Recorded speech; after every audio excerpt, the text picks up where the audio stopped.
मौके पर मौजूद प्रत्यक्षदर्शियों का सीधा आरोप है कि दंगाई खास मकसद के साथ आए थे और उनके निशाने पर सिर्फ और सिर्फ हिंदू ही थे। बहुत सारी गाड़ियां खड़ी थी पर सभी गाड़ियों को नहीं फोड़ा गया और हिंदुओं के घर में ही उन्होंने पत्थराव फेंके, कांच फेंका गया। कुल जहां हिंदू चिन्ह है वहीं पे तोड़ा गया है और जो घरों पे भगवे झंडे लगे हुए हैं उन्हीं के घर पे पथराव भी किया गया है। किसी के घर पे खिड़कियों से अंदर घुसने की कोशिश की गई है। सभी लोगों के हाथ में शस्त्र भी थे। उपद्रवी ब्रिगेड के हौसले इतने बुलंद थे कि उन्होंने पुलिस पर हमले के साथ ही सबूत तक को नष्ट करने की कोशिश की। Bureau report, Republic Bharat. तो वहीं रिपब्लिक भारत की पड़ताल में कई चौंकाने वाले खुलासे हुए हैं। बीती रात जहां पर हिंसा हुई वहां से पेट्रोल बम बरामद किए गए हैं। दिखाते हैं आपको इस रिपोर्ट के जरिए।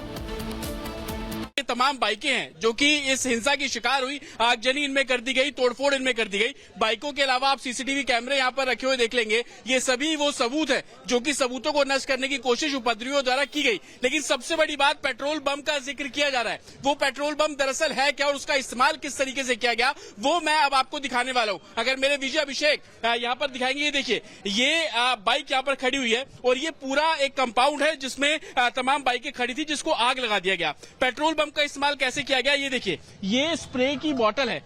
ये देखिए, ये स्प्रे की बोतल है और आप इसको देखेंगे ये पूरे तरीके से काली हो चुकी है। बताया जा रहा है कि स्प्रे से जो केमिकल निकला उसमें आग लगाई गई और उसके बाद इसको फेंका गया उन सभी जगहों पर जहां पर बड़ी संख्या में ज्वलनशील पदार्थ थे। लेकिन उससे पहले क्या किया गया, उससे पहले आप ये स्कूटी देख रहे हैं, इन सभी के जो टैंकी है उसको लीक किया गया। पहले बाइकें तोड़ी गई, उसमें से पेट्रोल टैंक है उसको लीक किया गया और उसके बाद स्प्रे की बोतल को तोड़कर उसमें आग लगाकर उसको आगे फेंका। लेकिन दूसरा सबसे बड़ा सबूत जो हमें यहाँ मिला, ये देखिए, ये जूट के बैग है, अमूमन बोरी हम इसको बोलते हैं।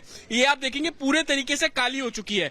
किया क्या गया कि इस जूट के बैग को पेट्रोल में डुबाया गया और उसके बाद इसमें आग लगाकर लोगों के घरों की तरफ फेंका गया। मेरे पीछे आप ये घर देख रहे हैं, घर के बाहर ये लकड़ी का सामान देख रहे हैं। ऊपर आप देखेंगे तमाम दीवारों पर आपको पत्थरों के निशान साफ तौर पर नजर आएंगे। लेकिन ये सबसे बड़े सबूत जो हम अपने कैमरे पर आपको दिखा रहे हैं कि कैसे स्प्रे की बोतल का इस्तेमाल आग लगाने में किया गया, जूट के बैग का इस्तेमाल किया गया और यही कारण है कि बड़ी संख्या में जो गाड़ियों में आग लगाई गई वो इसी कारण लगाई गई। तो आप ये तस्वीरें देखिए, ये देखिए तमाम जो बाइकें हैं यहाँ पे वो पूरे तरीके से जली हुई है और आप किसी भी बाइक को देख लीजिए वो बिल्कुल जलकर राख है। और ये तकरीबन आप अगर गिनेंगे तो तकरीबन 15 से भी ज्यादा गाड़ियां सिर्फ इसी कंपाउंड में खड़ी हुई नजर आ जाएंगी। ये देखिए, सबसे पहले जो बताया जा रहा है कि ये जो बाइक आप देख रहे हैं, इसी बाइक को सबसे पहले तोड़ा गया। बाइक को तोड़ने के बाद ये जो पेट्रोल का टैंक है, अभी भी आप देखेंगे तमाम जो रिसाव है इस टैंक से होता हुआ आपको हल्का हल्का नजर आएगा। ये देखिए, अगर मेरे विजय अभिषेक आएंगे, ये देखिए, ये जो पेट्रोल की टंकी का टैंक है, इन बाइकों से पेट्रोल निकाला गया। पेट्रोल निकालने के बाद जो आग लगाई गई बोतल्स में, बोरियों में,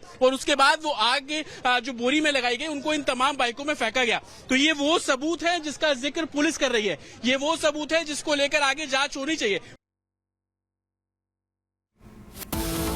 औरंगजेब के साथ सहानुभूति और उसके सिद्धांतों पर चलकर नागपुर को हिंसा की आग में जलाने वाले आक्रांता गैंग पर पुलिस ने शिकंजा कसना शुरू कर दिया है।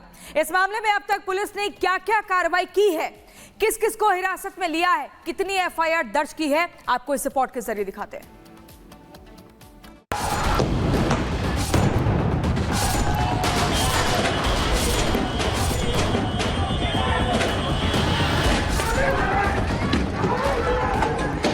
नागपुर में विशेष समुदाय के उपद्रवियों ने सोमवार रात जमकर उत्पात मचाया।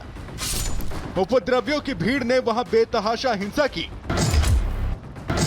घंटों तक नागपुर की सड़कों पर हिंसा का नंगा नाच चलता रहा और पुलिस दंगाइयों के सामने मजबूर दिखी, जिसने सीएम देवेंद्र फडणवीस के गुस्से को भड़का दिया है।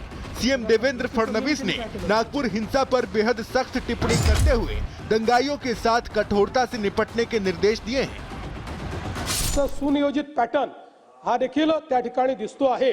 अशा लोकांना त्या ठिकाणी त्यांच्यावर कारवाई ही केलीच जाईल।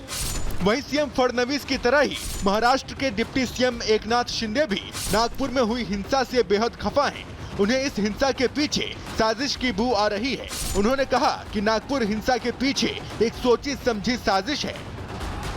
क्या नहीं जाएगा, जो भी समाज कंटक जिन्होंने पुलिस पर हमला किया है, आम जनता के ऊपर हमला किया है, माँ बहनों पर अत्याचार किया है, पेट्रोल बम फेंके हैं, पत्थर फेंके हैं, हथियार से हमला किया है, उनको बिल्कुल महाराष्ट्र में बिल्कुल माफ नहीं किया जाएगा।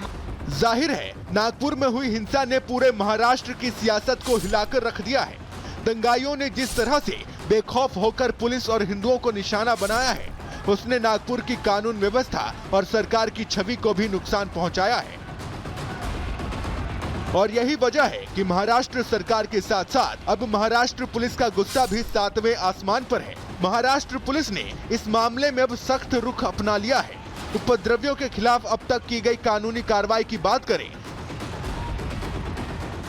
तो पुलिस ने अब तक नागपुर हिंसा मामले में 5 एफआईआर दर्ज किए हैं। 2 एफआईआर गणेश पेठ थाने के तहत दर्ज किए गए, 3 एफआईआर तहसील पुलिस थाने के अंतर्गत दर्ज किए गए हैं। वीएचपी कार्यकर्ताओं के खिलाफ भी केस दर्ज किया गया है। हिंसा की चपेट में आने वाले घर वाहनों का पंचनामा भरा गया है। हिंसा में शामिल 50 से ज्यादा लोगों को अरेस्ट किया गया है। नागपुर के जोन 3, 4 और 5 के अंतर्गत सभी पुलिस थाना क्षेत्र में कर्फ्यू लगाया गया है। शहरों में एक्स्ट्रा पुलिस की तैनाती की गई है। शहर में केंद्रीय बलों की तैनाती की गई है। बेशक नागपुर में सोमवार को जिस तरह से हिंसा भड़की और हिंदुओं को निशाना बनाया गया, उसने सुरक्षा के मुद्दे पर हिंदुओं की चिंता तो बढ़ा ही दी है, साथ ही नागपुर पुलिस की कार्य क्षमता पर भी सवाल खड़े कर दिए हैं। इसीलिए अपनी सुरक्षा के लिए परेशान हिंदू सवाल पूछ रहे हैं कि आखिर उपद्रवियों को नागपुर में ये हिमाकत करने की हिम्मत कहां से आई। मेरे पापा को अभी हार्ट स्ट्रोक हुआ और 2 दिन पहले उनको लाया। उनको कुछ पता ना चले इसलिए उनको अलग दूसरे रूम में रखा गया है और उनको अभी तक की कुछ नहीं बताया, क्योंकि उनका कभी भी बीपी हाई हो के उनको बताऊं तो कैसे बताऊं कि पापा ऐसा बाहर हो रहा है, क्योंकि हस्बैंड भी नहीं थे, कोई नहीं था, इसीलिए बहुत डरे हुए हम लोग। संभल रखें, धैर्य से काम लें। वो धैर्य से काम लेंगे, पर जो डर जो देखा है ना मंजर, वो बहुत ज़्यादा खौफनाक और बहुत डरावना है। वो इंसान थे ही नहीं, वो पूरे जानवर बन गए थे। आपको बता दें कि नागपुर हिंसा में 4 डीसीपी समेत 20 से ज्यादा पुलिसकर्मी घायल हैं, जबकि हिंसा में 5 आम शहरी भी घायल हुए हैं, जिनका इलाज इस वक्त शहर के अलग अलग अस्पतालों में चल रहा है। हालांकि दंगाइयों पर शिकंजा कसने के लिए पुलिस लगातार कानूनी कार्रवाई कर रही है, लेकिन हिंसा की तस्वीरें इतनी डरावनी हैं कि लोग अब तक किए गए पुलिस कार्रवाई से संतुष्ट नहीं हैं।